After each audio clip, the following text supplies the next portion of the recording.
여러분, 경제 실정, 경제 실패의 후폭풍은요, 진짜 자영업자들이 고스란히 총알바지가 됐습니다. 2019년에 소득주도 성장 정책을 펼친다면서 최저임금 엄청 올리고, 주 52시간제 도입하고, 그러면 세금 다 올리고, 그야말로 자영업자들이 죽을 맛이었습니다. 여기에 코로나19까지 또 덮치니까 그에 대한 충격이 이제는 잘 나가던 자영업자들까지도 폐업을 해야 되는 이런 상황에 내몰린 거죠. 이게 이태원에 엊그저께까지도 장사를 하던 그 집입니다. 그런데 창문에 보시면 장사하고 싶다 이렇게 써져 있잖아요. 그런데 오늘은 지금 폐업하고 있는 그런 상태로 내몰리고 있는 거예요. 이게 지금 자영업자들의 현실이에요. 이렇게 되면요, 모두가 어려워지는 그런 상황으로 점점 내몰릴 수밖에 없습니다. 아니, 명동도 어렵다고 하잖아요. 명동도 지금 보세요. 사람도 안 다닐 뿐만 아니라 임시휴업이라는 이런 간판이 붙어 있을 정도로 굉장히 어렵습니다. 그러니 어떻게 되겠어요?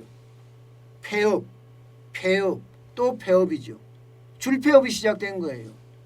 당장 코로나19에 가장 많이 피해를 본 상가, 거기는요, 여러분, 바로 여기입니다.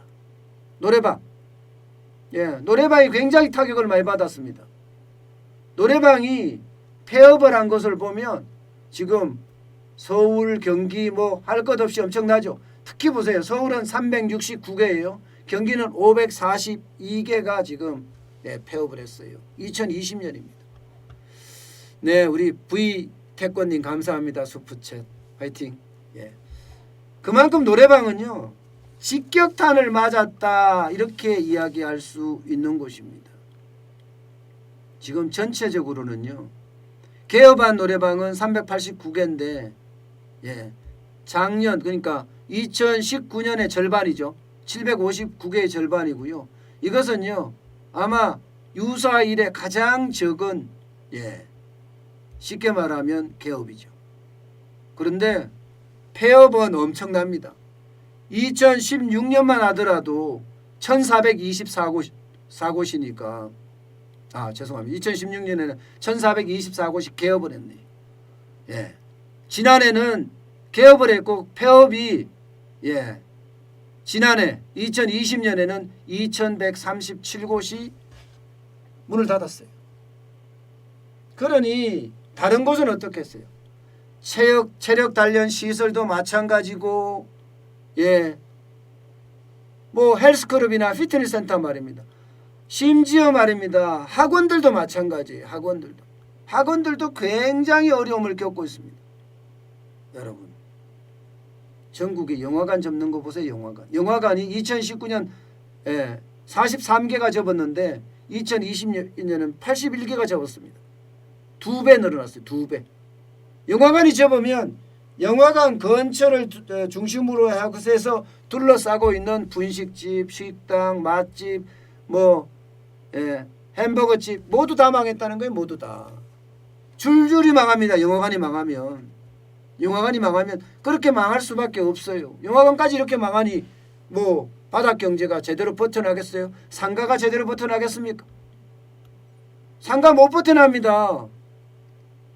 왜냐하면요, 이제는 수익률이 뚝뚝 떨어지는데요. 상가를 가진 사람들도 지금 어떻게 할까 골칫덩이라고 이야기할 정도예요. 골칫덩이다.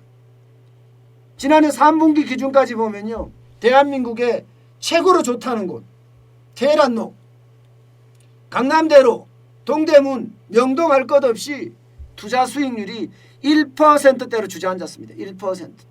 그나마 테헤란로는 좀 좋다고 해서 1.71%, 3분기입니다. 이게 4분기 거치면서 아마 현재 시점 되면 이거 더 떨어졌습니다. 강남대로도 1.24밖에 안 됩니다. 강남대로도. 동대문도 1.12고요. 명동은 유령상권 1.04예요. 이러면 투자 수익률이 이만큼 떨어지면 상가를 가지고 있는 사람들은 어떻게 버틸까요? 상가를 가지고 있는 사람들. 요즘은 상가 가지고 있는 사람들이 임대인 구하기도 어렵다. 그러니 제발 그냥 월세 안 줘도 되니까 여기서 장사만 해주세요. 그러면 관리비 부담은 없잖아요. 관리비 부담. 관리비라도 내달라는 거예요. 관리비라도. 지금 그렇게 하는 상가 주인들이 굉장히 많이 생기기 시작했습니다. 굉장히 많이. 그만큼요. 예, 지금 상가는 철저히 망가지고 있다. 이렇게 이야기할 수 있는 겁니다. 이게 수익률이 이렇게 늘어나지만 여기에 쉽게 말하면 월세 받는 것도 받을 수 없는 것도 천지라는 거예요. 이태원만 하더라도 중대형 상가 이게 300제곱미터 이상을 말합니다. 330제곱미터 이상을 말합니다. 보시다시피 27.6%, 명동은 23.3%고 광화문도 15.3%예요. 서울 평균이 8.8%.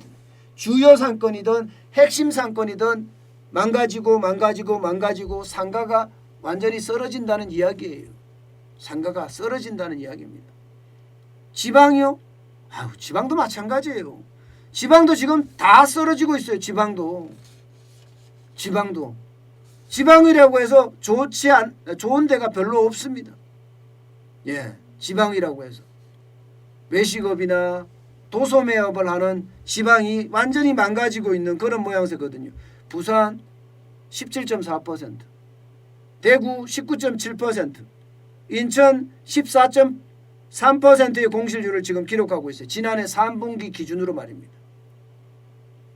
그나마 상가가 조금 이렇게 살아난다고 하는 데가 골목상권이라고 해요.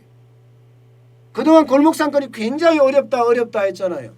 그런데 골목상권이 점점 이렇게 좋아지는 모양새로 되는 게 이유가 이제 질린 거예요. 쉽게 말하면 표준 음식에 질린 거예요. 프랜차이즈 음식이라는 게 다 표준 음식이잖아요. 그러니까 거기에 질려서 뭔가 손맛 나는 음식들, 그러니 그런 가게들이 보통 골목 상권 내에 여기서 뭐 한 10년, 20년, 30년 하셨던 분들 있잖아요. 그동안 힘들어서 접은 사람도 많지만 어떻게 하든 버틴 사람들 여기가 이렇게 배달로 점점 동네에서 이렇게 뜨는 거예요. 동네에서. 참 희한한 현상이죠. 1년 가까이 되니까 이게 시장의 변화도 굉장히 많이 일어난다 이렇게 봐야 됩니다. 굉장히 많이 일어난다. 그나마예요. 그런데 그동안 골목상권도 굉장히 어려웠기 때문에 지금 이렇게 반짝 좋아진다고 해서 이게 흐름이다 이렇게는 판단 안 하고 있어요. 흐름이다 이렇게 판단은 안 하고 있어요. 그러나 골목상권이 조금 좋아진다.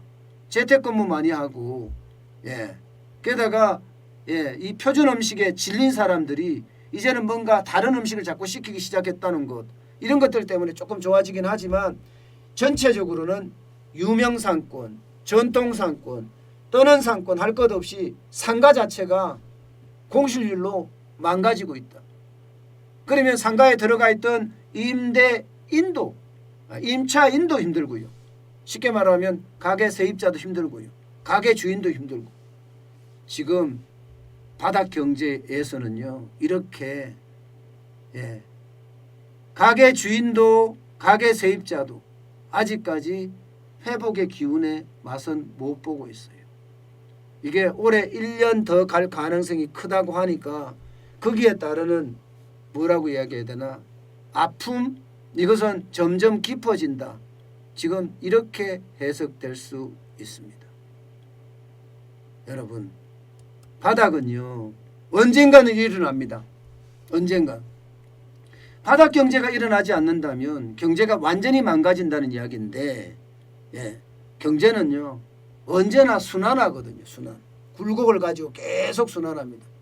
그렇기 때문에 언젠가는 일어난다는 그 생각은 항상 머릿속에 가지고 계시고요.